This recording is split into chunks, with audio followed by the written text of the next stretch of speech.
Welcome back to the news today. This is One on One.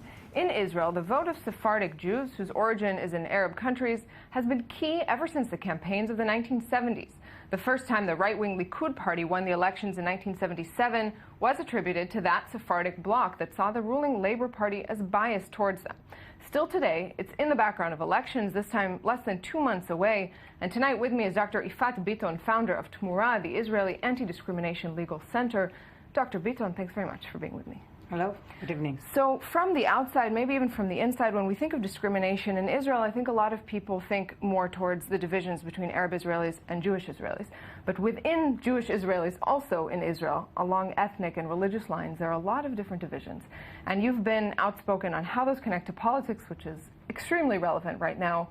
How do you see those as playing a role in the Israeli political system? So first of all, I'll start with a starting point, which is that this is something that is not at all known, outside the boundaries of Israel, but also inside Israel. You opened your remarks saying that, Sephardic Jews used to have a lot of influence, and they are a key, they play a key role in establishing the political situation in Israel.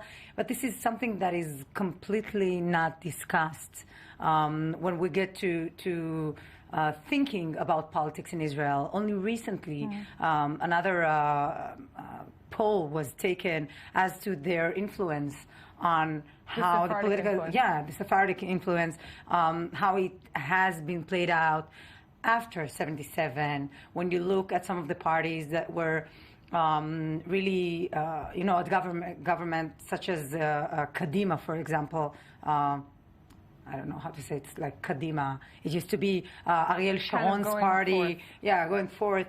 Ariel Sharon's party. That he formed. Yeah, and they won like 29, 40 at the first elections, and then 29 votes. And they used to be such an amazing party, and in terms of their governance power. And once eventually a Sephardic candidate was able to overcome an Ashkenazi candidate in this party, yes, through the primaries. Actually, she left after that, and they lost. They almost completely lost in the next elections. They won only 2 votes, and the poll indicated that only 4% of Ashkenazi voters of that party voted to that candidate for the same party, the same, politics, the same ideas of. So looking at maybe the evolution of that, if we see most of the polls tend to show that Sephardic voters would support the Likud in past years, at least, the more right-wing Likud party.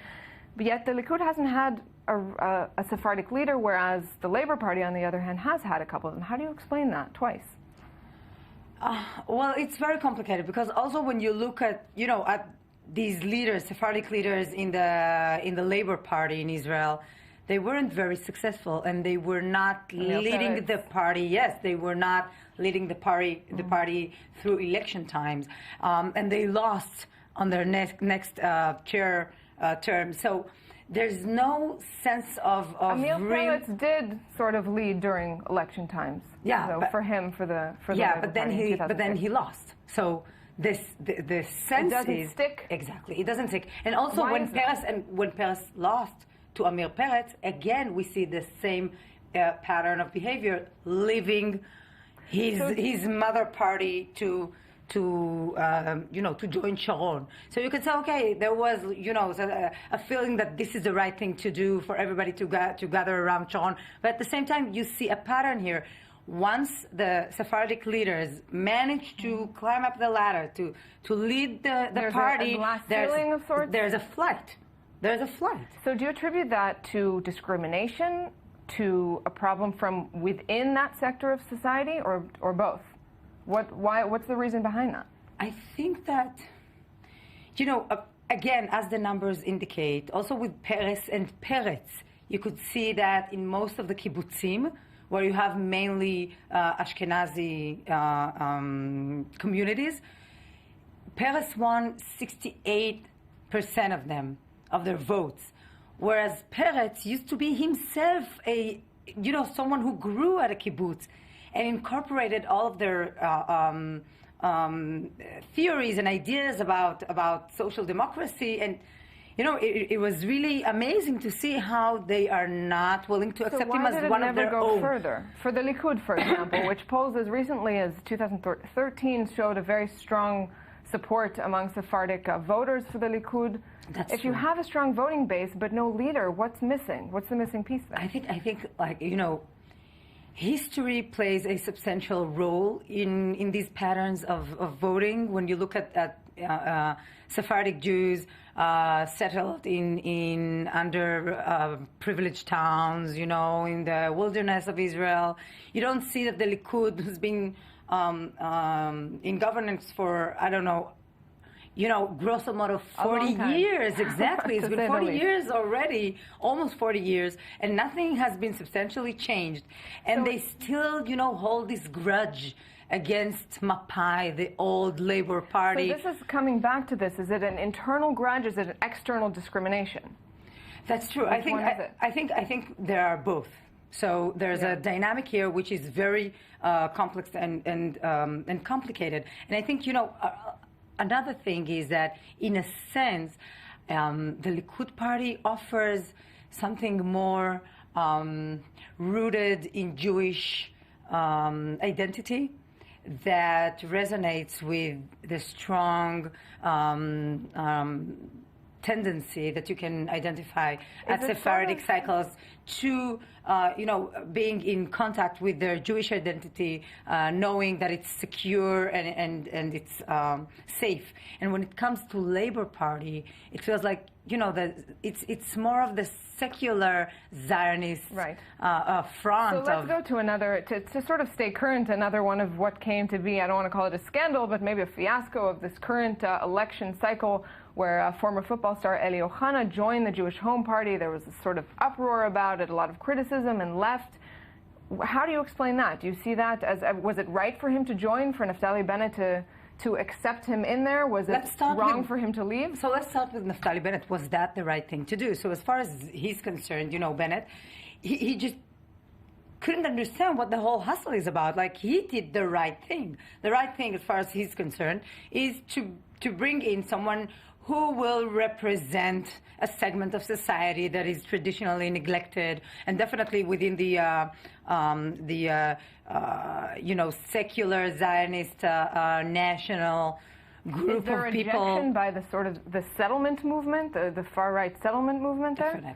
Definitely. As someone who's coming from a family who made the shift from, an underprivileged town to a settlement, as, by the way, as one of the reasons was definitely, getting to some kind of welfare, type of welfare state that was there much more than the government showed or presented in the Ayarot Pituach, the underprivileged towns. So the rejection was very, very dramatic. It was very, very clear that this is an elitist society. I grew up, studying in their educational system. It's a highly segregative and discriminatory system. Because we don't have a lot of time, I want to take you then from this, which obviously very, very deeply ingrained problems here, and Israel has no shortage of issues to deal with, to resolve these internal divisions just within the Israeli Jewish society. In the short time we have left, what needs to be done? Whose responsibility is it? I'll tell you what it is.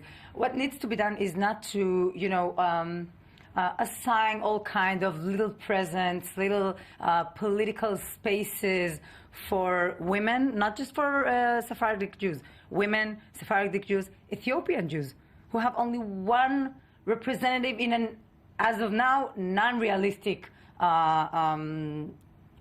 position in Yesh Atid. This is just a shame. So I think it's not enough. It's not even enough to put representatives. What we do want and what we ask for is to have some kind of partnership.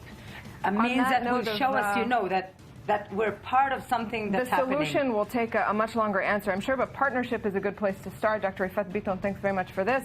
Thank you, our viewers, for being with us. Find us back here next Sunday for another edition. Thanks for watching.